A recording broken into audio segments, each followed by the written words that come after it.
Hola chicos, ¿cómo están a todos? Buenas tardes, ¿cómo están? Vamos a comenzar con nuestra clase teórica que tenemos para el día de hoy.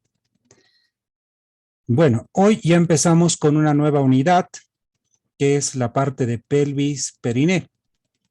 Pero en este caso, pues vamos a empezar con la parte de pelvis, ¿no? Y posteriormente con la parte de periné.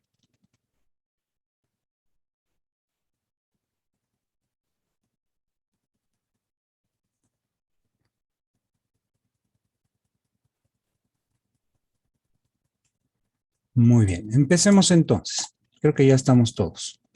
Muy bien. Entonces, primeramente vamos a ir hablando en este segmento de la parte denominada cintura pélvica. La cintura pélvica tiene las siguientes funciones.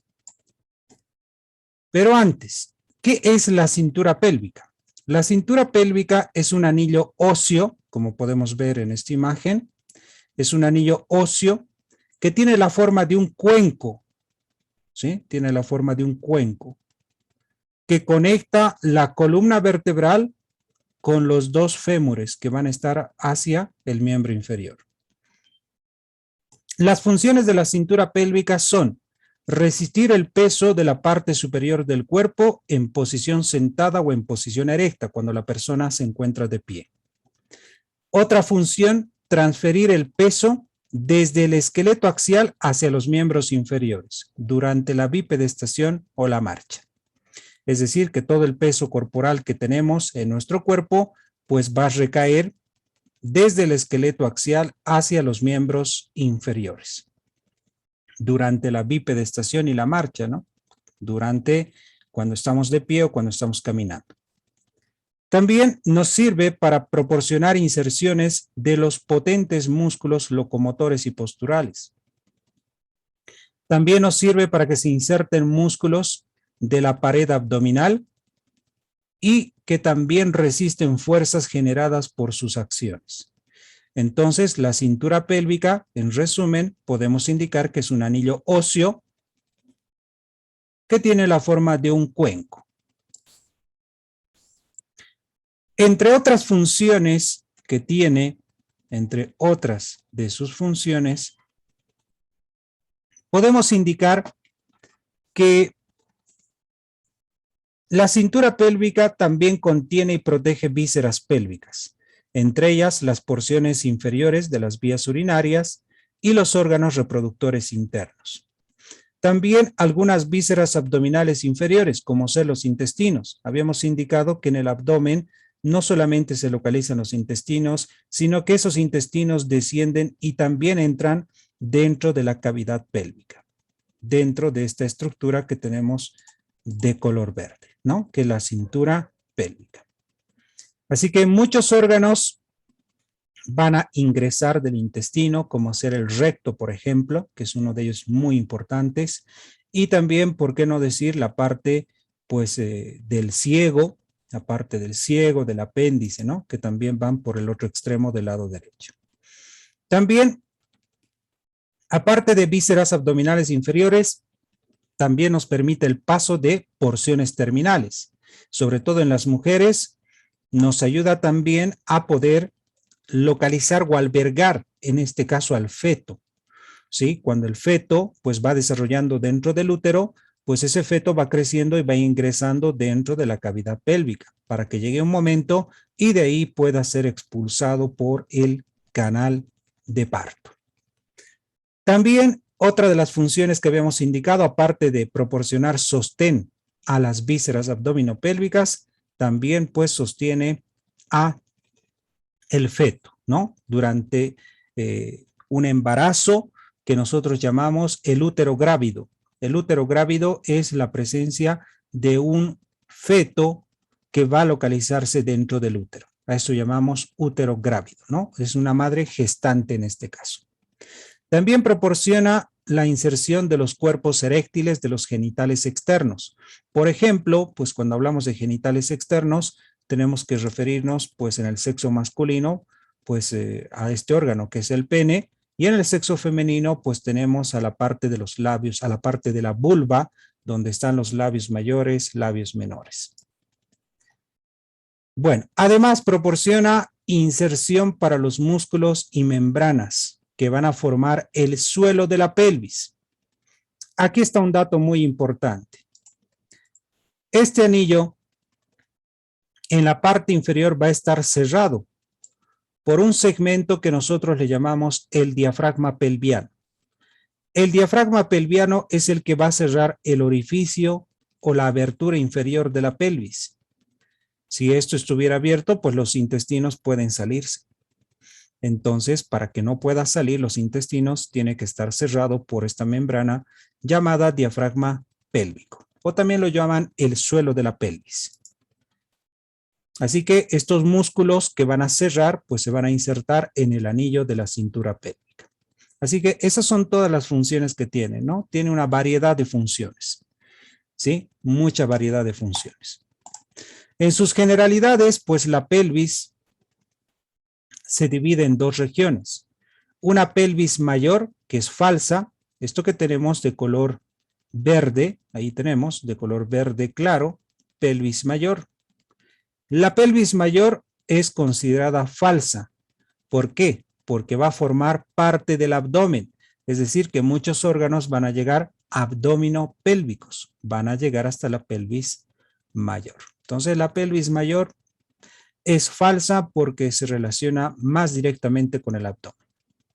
Luego tenemos la pelvis menor. La pelvis menor o llamada pelvis verdadera, que es de un color verde más oscuro. La pelvis menor o verdadera es la que rodea toda la cavidad pélvica. Esta se llama pelvis menor porque en verdad va a alojar a órganos pélvicos, como ser la vejiga y el recto. La vejiga y el recto son los dos principales órganos de la pelvis menor. Órganos pélvicos. Entonces, como habíamos indicado, la cavidad pélvica tiene la forma de un cuenco. Un cuenco significa algo cóncavo. Su abertura superior está totalmente abierta, ¿no? La abertura superior queda totalmente abierta, porque es la que se comunica con el abdomen. Pero la parte inferior o el suelo está totalmente cerrado por una estructura fibromuscular que es el diafragma pelviano. Entonces, por arriba abierto y por abajo cerrado. Bueno, y debajo de esta cavidad pélvica, o en resumen, ¿cómo se divide la pelvis? Se divide en pelvis menor y en una pelvis mayor. Pero, debajo de la pelvis, debajo de la cintura pélvica, pelvis menor y pelvis, o la pelvis mayor y la pelvis menor, debajo se localiza un área pequeña que se llama la región del periné. Entonces ahí podemos ver la región perineal. La región perineal o el periné se localiza por debajo del diafragma pelviano. Por debajo de estos músculos se llama región del periné. Entonces el periné está debajo del suelo pelviano. Sus bordes están formados por la abertura inferior de la pelvis. ¿Y qué es lo que contiene? Bueno, el periné contiene la abertura al exterior del aparato reproductor. Contiene órganos reproductores, masculinos o femeninos. Si es masculino, pues lo tenemos al pene, y si es femenino, lo tenemos a la vulva, donde están los labios mayores y labios menores, el clítoris y el orificio vaginal. También podemos indicar que contiene el periné la abertura terminal del aparato digestivo. ¿Cuál es el último segmento terminal del tubo digestivo? El ano. O sea que el periné contiene el orificio anal. Y también contiene la parte terminal del sistema urinario, que es la uretra. Uretra masculina y uretra femenina.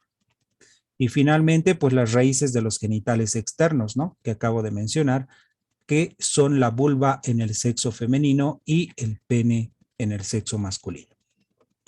Así que ese es un vistazo Estas son las generalidades que vamos a ir viendo a lo largo de nuestros temas de pelvis y perineo.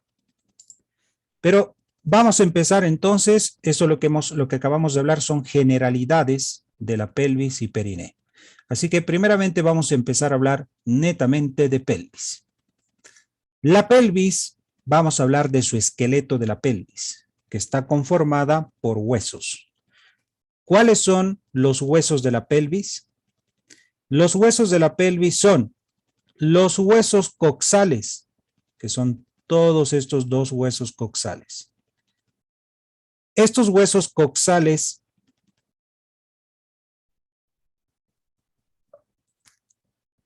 son aquellos que en la parte anterior se van a unir por la sínfisis del pubis. Hueso coxal se unen por la sínfisis del pubis. Y en la parte posterior, los dos huesos coxales se unen por el sacro.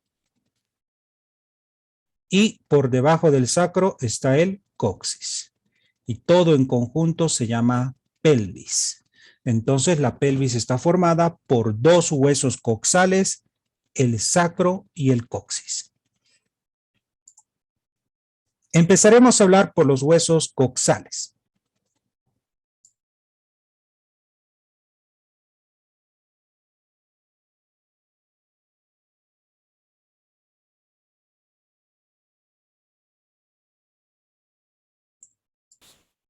Bien, los huesos coxales son dos, un hueso coxal derecho y un hueso coxal izquierdo. Cada hueso coxal derecho o izquierdo está formado por tres partes, por el ilion, por el pubis y por el isquion. O sea que un hueso coxal se divide en ilion, este es el ilion, todo esto es el ilion. Este de color rojo es el pubis y este de color celeste o azul es el isquion. Entonces, esas son las tres partes que forman hueso coxal, el ilion, el pubis y el isquion. Al nacimiento, los tres elementos o los tres huesos van a estar unidos por un cartílago llamado trirradiado. Este cartílago trirradiado, su punto central está dentro del acetábulo.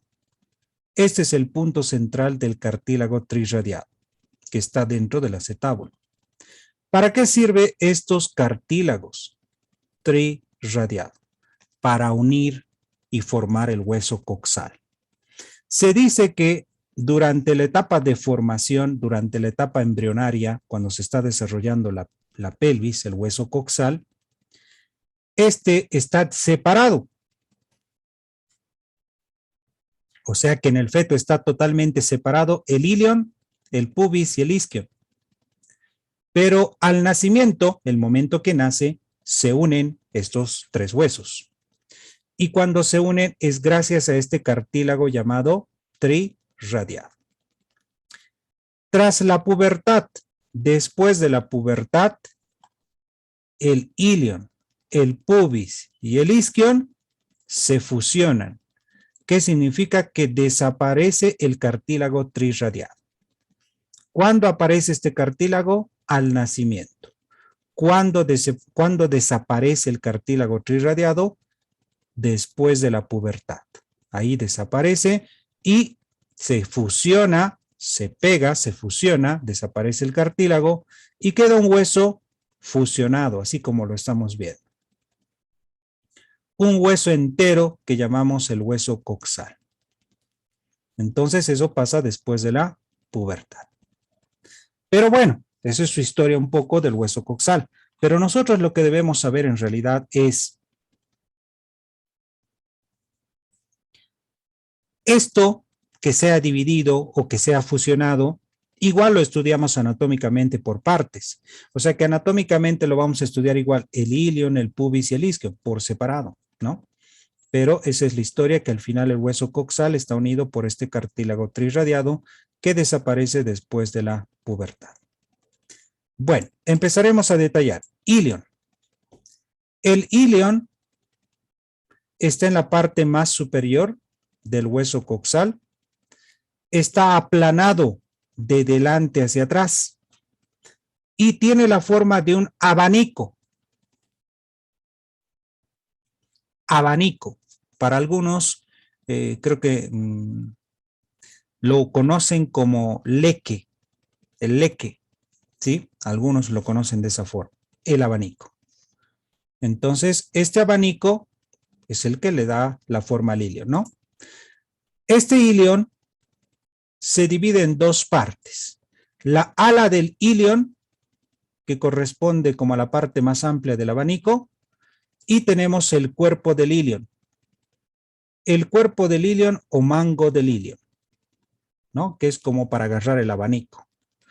Entonces ahí se asemeja a que tiene la forma de un abanico. O sea que el ilion, en otras palabras, ¿en cuántas partes se divide? Dos. Ala del ilion y cuerpo del ilion. La cara externa del ala del ilion es aquel que va a presentar algunos surcos, como unas crestas que se llaman crestas glúteas. Crestas glúteas para que se inserta el músculo glúteo menor, medio y mayor. Además, esta cara externa se localiza por encima del acetábulo. Por lo tanto, en la parte más superior del ala del ilion encontramos un borde, ese borde que se llama cresta, la cresta ilíaca. La cresta ilíaca es aquella que va desde un extremo anterior hasta el otro extremo posterior. Es decir, que la cresta ilíaca se extiende desde la espina, esto llamamos espina ilíaca anterosuperior, hasta la espina ilíaca posterosuperior. Pero ojo, que en la parte anterior en realidad hay dos espinas. Miren, esta es la espina ilíaca anterosuperior, debajo la espina ilíaca anteroinferior. Y en la parte posterior tenemos espina ilíaca posterosuperior y la posteroinferior. O sea, 4 espinas ilíacas. 2 anteriores y 2 posteriores. Muy bien, eso es por su cara externa. Cara externa. Pasamos a su cara interna del ala del ilion. ¿Qué encontramos por su cara interna? Por su cara interna encontramos una pequeña depresión. Y ojo, la cara externa es rugosa porque tiene crestas para las crestas glúteas, para los músculos glúteos. Pero la cara interna es lisa. Es lisa, es cóncava y se llama la fosa ilíaca para que se inserte el músculo ilíaco. Se llama fosa ilíaca para el músculo ilíaco. Y póstero, fíjense bien, póstero lateralmente, posteriormente, vamos a encontrar una estructura que se llama cara sacropélvica. La cara sacropélvica está formada por dos partes. Uno, tuberosidad ilíaca. La tuberosidad ilíaca sirve para el ligamento sacroiliaco posterior. Y el segundo es la cara auricular del ilion. Esta cara auricular del ilion sirve para que se articule con las alas del sacro, para formar la articulación sacroiliaca. Entonces, todo esto se llama cara sacropélvica. Se divide en tuberosidad ilíaca y en cara articular del ilion. Eso es lo que vemos posterior a la fosa ilíaca. Y aquí se puede ver mejor, ¿no?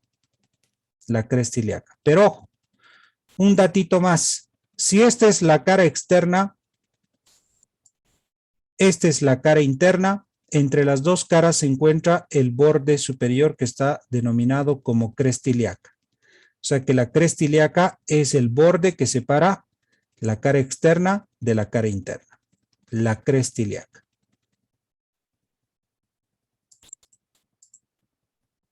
Bien, eso es lo que podemos hablar acerca del ilion. Y ahora muchos dirán, pero eso es la ala del ilion. Pero ¿y dónde está acá la rama? La rama o el cuerpo. Bueno, la rama o cuerpo solo va a formar la parte superior del acetábulo. Eso va a formar el cuerpo o el mango del ilion, ¿no? El cuerpo o mango del ilion forma la parte superior del acetábulo. Eso nada más es el detalle que tiene el ilion. Muy fácil. Pasamos al siguiente componente, que es el isquion. Ahí tenemos al isquion. El isquion para su estudio se divide en un cuerpo del isquion, y en una rama del isquion. O sea que se divide en dos partes. El cuerpo, que es este segmento, está localizado en la cara posterior del acetábulo. Miren, aquí tenemos al acetábulo, ¿no es así? Esta es su cara externa, pero por su cara interna o por detrás del acetábulo, eso es el cuerpo del isquion.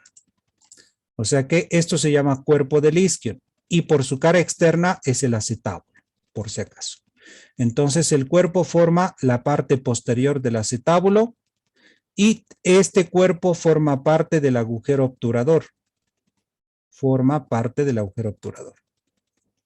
También podemos encontrar la rama, que es esta, la rama del isquion. Esta rama del isquion también forma parte del acetábulo. Forma parte del acetábulo y también forma parte del agujero obturador. Pero en la parte más inferior de la rama presenta una tuberosidad. Se llama gran protuberancia o llamada tuberosidad isquiática. Esta tuberosidad isquiática es la que cuando nosotros nos sentamos, cuando estamos sentados, esta parte de la tuberosidad isquiática está sobre el asiento. O sea que tenemos la piel, debajo de la piel está la grasa y debajo está este hueso, que es la tuberosidad isquiática. O sea que cuando nos sentamos es como un colchón, la grasa, el tejido, que con nuestro peso, este huesito va hundiendo a la grasa hasta que choca hasta el asiento. Y a veces cuando estamos mucho tiempo sentados, 1 hora sentados, 2 horas sentados, nos duele la región glútea y nos movemos a la derecha, a la izquierda. ¿Por qué nos movemos? Porque estamos ubicando una mejor posición, porque le estamos mejorando esta posición para que no nos duela. Entonces estamos haciendo que se mueva para que la grasita vuelva abajo y pues ya deje de molestarnos, ¿no? Entonces esa tuberosidad isquiática, la cual nos sirve para poder sentarnos y para amortiguar nuestro peso. Pero no quiere decir que la grasa desaparece y bueno, nos quedamos sin grasita, ¿no? Y todo el tiempo sin podernos sentar, no. Bien, eso es la gran tuberosidad isquiática. Ahora, tenemos acá otro dato más. Tenemos la espina isquiática. Esta es la espina isquiática. La espina isquiática se localiza entre el cuerpo del isquion y la rama del isquion. Entre el cuerpo y la rama del isquion se encuentra justo en la unión la espina isquiática.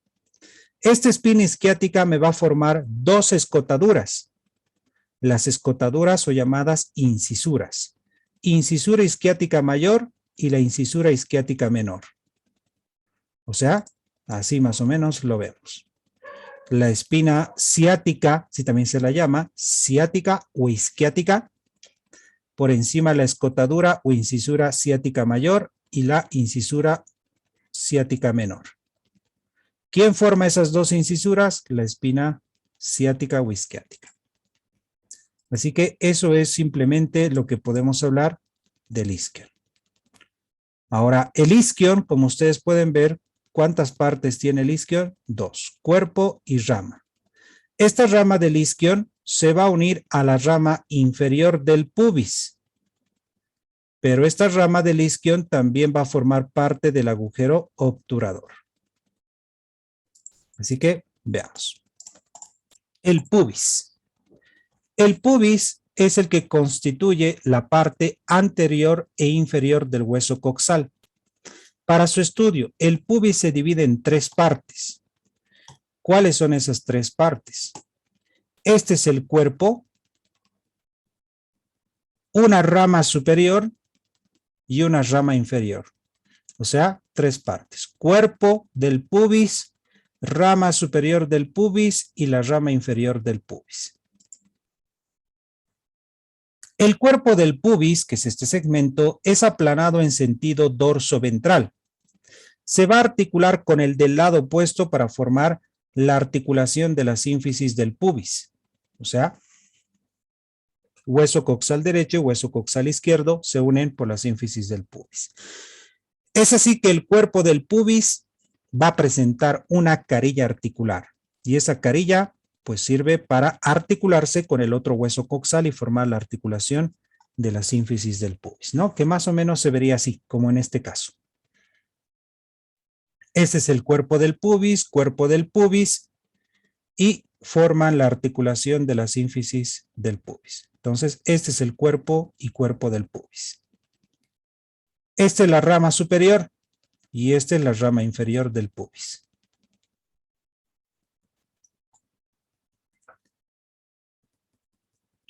Bien, ¿qué detalles tiene el cuerpo? El cuerpo tiene 2 componentes importantes. Uno, este tiene una cresta que se llama cresta púbica. La cresta púbica se localiza en la parte superior. En la parte superior. Y en la parte lateral se localiza el tubérculo del pubis. Entonces, el que está arriba se llama cresta del pubis y el que está lateralmente se llama tubérculo del pubis. Como en este caso, ¿no? Este sería la cresta del pubis. A ver, ahí sí lo vemos. Cresta del pubis, que está en la parte superior. Cresta del pubis y lateralmente el tubérculo del pubis. Entonces, esos 2 detalles tiene el cuerpo del pubis. Cresta del pubis, que está en la parte superior y anterior, y lateralmente al cuerpo está el tubérculo del pubis. Esos son los 2 detalles más importantes que tiene el cuerpo del pubis. Muy bien. Pasamos a ya que conocemos el cuerpo, pasamos a la rama superior.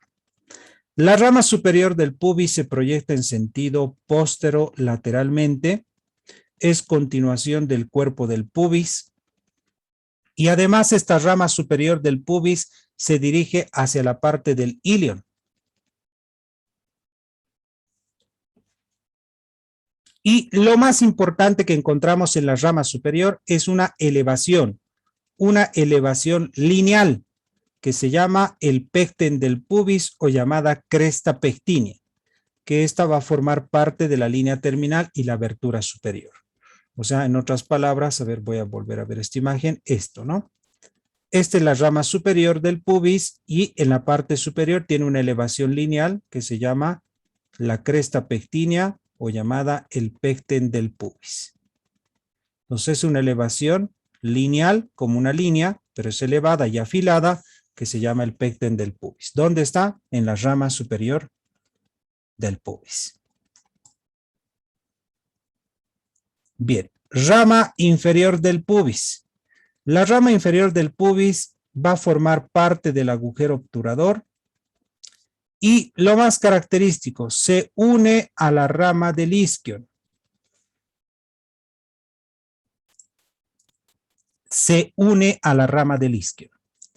Y cuando se une a la rama del isquion va a denominarse rama isquiopubiana. La rama isquiopubiana. Entonces, esa rama isquiopubiana está formada por la rama del isquion y la rama inferior del pubis. Rama isquiopubiana. Y así totalmente va a estar delimitado el agujero foramen obturador. Así que eso es todo lo que podemos hablar acerca del hueso coxal, ¿no? Entonces se divide en 3 partes, en un ilion, en un pubis y en un isquion. Ahora, vamos a hablar en general, ¿qué es lo que encontramos en el hueso coxal?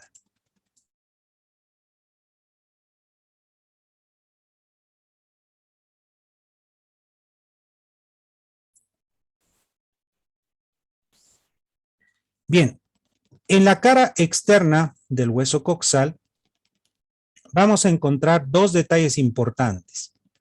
¿Qué es lo que ven ustedes en esta cara externa del hueso coxal? Lo que más llama la atención es esto, el acetábulo. El acetábulo es una gran cavidad articular que sirve para que se articule con la cabeza del fémur, para formar la articulación de la cadera o la articulación coxofemoral. Y por debajo del acetábulo nos encontramos con el agujero foramen obturador. Este agujero foramen obturador en su mayor parte está cerrado por una membrana que se llama la membrana obturatriz.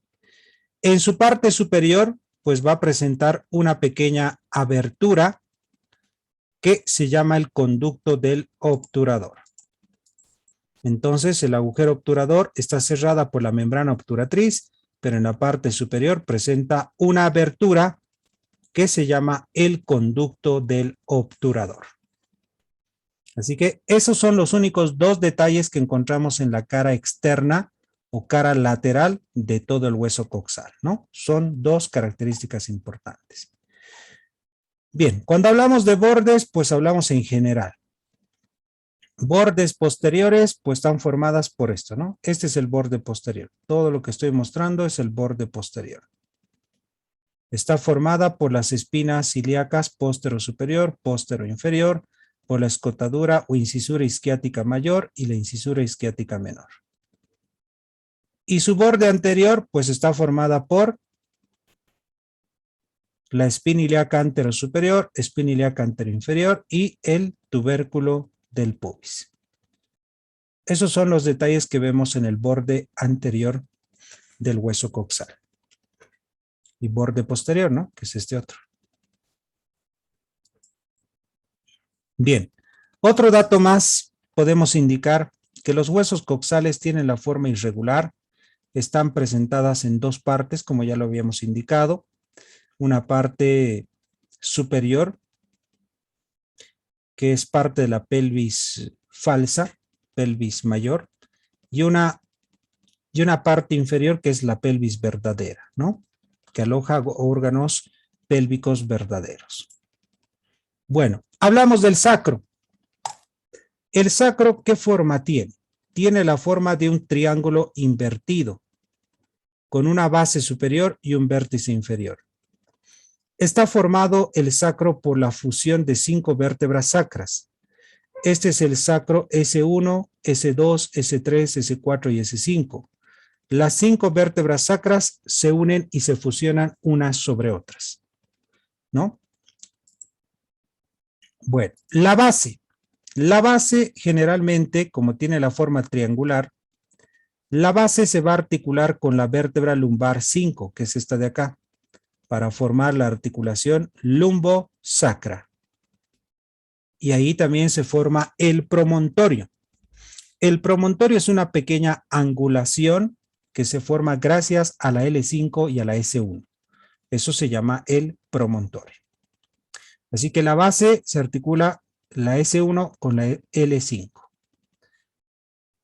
El vértice se va a articular con el único hueso que es el coxis, ¿no? Con el coxis. Ahora, las superficies laterales, sus superficies laterales, tienen una carilla articular. Miren, en esta superficie lateral encontramos esta carilla articular. Esta carilla articular que se llama la cara auricular del sacro. Esta cara auricular del sacro se articula con la cara del ilion. ¿Se acuerdan, no? Con esta carita. Con la cara articular del ilion se articula la cara auricular del sacro y formar la articulación sacroiliaca. La cara superior está formada por el cuerpo de la vértebra S1 y a cada lado del cuerpo de la S1 encontramos dos alas o aletas que se llaman las alas del sacro. Ala del sacro y ala del sacro. La cara anterior del sacro se caracteriza porque es cóncava. Su cara anterior es cóncava y presenta 4 pares de agujeros a cada lado de los cuerpos vertebrales. Entonces aquí tengo un agujero, 2, 3, 4 agujeros sacros anteriores y 4 agujeros sacros anteriores. ¿Qué salen por esos agujeros? Salen los nervios espinales S1, S2, S3 y S4. Es decir, nervio sacro 1, sacro 2, sacro 3, sacro 4. Eso es la cara anterior, cóncava. La cara posterior es accidentada. Esta cara posterior es accidentada y presenta 4 agujeros sacros. Se llaman agujeros sacros posteriores y estos otros son agujeros sacros anteriores. Los agujeros sacros posteriores son agujeros sacro S1, S2, S3 y S4 y por acá salen los nervios espinales posteriores. Además, encontramos el conducto del sacro, que es la entrada, y la salida del conducto sacro. Esta estructura se llama hiato del sacro. La última parte que tiene el sacro es llamado hiato del sacro. Ahora, por último, habíamos indicado que la cara posterior es accidentada, significa que es irregular.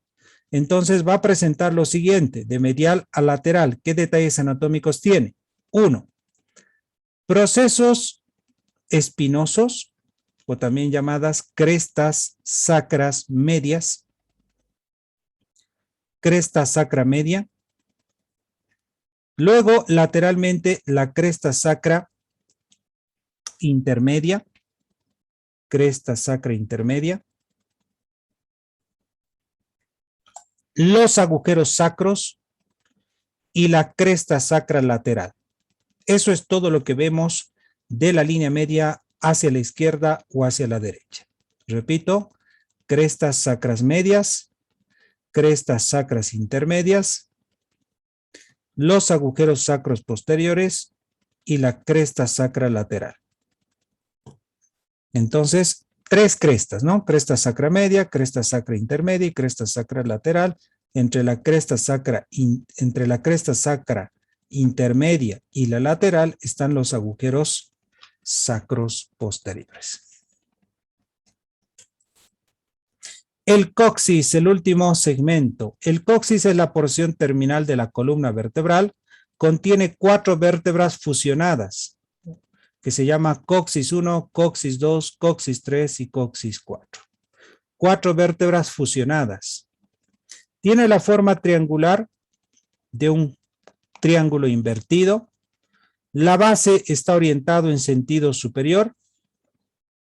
Presenta una cara superior en la cual se encuentran unas carillas articulares, que también se las llama las astas del sacro. Y a cada lado del coxis 1 se encuentran las apófisis transversas. Solo las apófisis transversas se localizan en el coxis 1. No hay apófisis transversas en el coxis 2, 3 y 4. No hay. Solo hay apófisis transversa en el coxis 1. Y bueno, no tiene arcos vertebrales ni conducto vertebral. Esa es la característica del coxis. Y por arriba se articula con el sacro.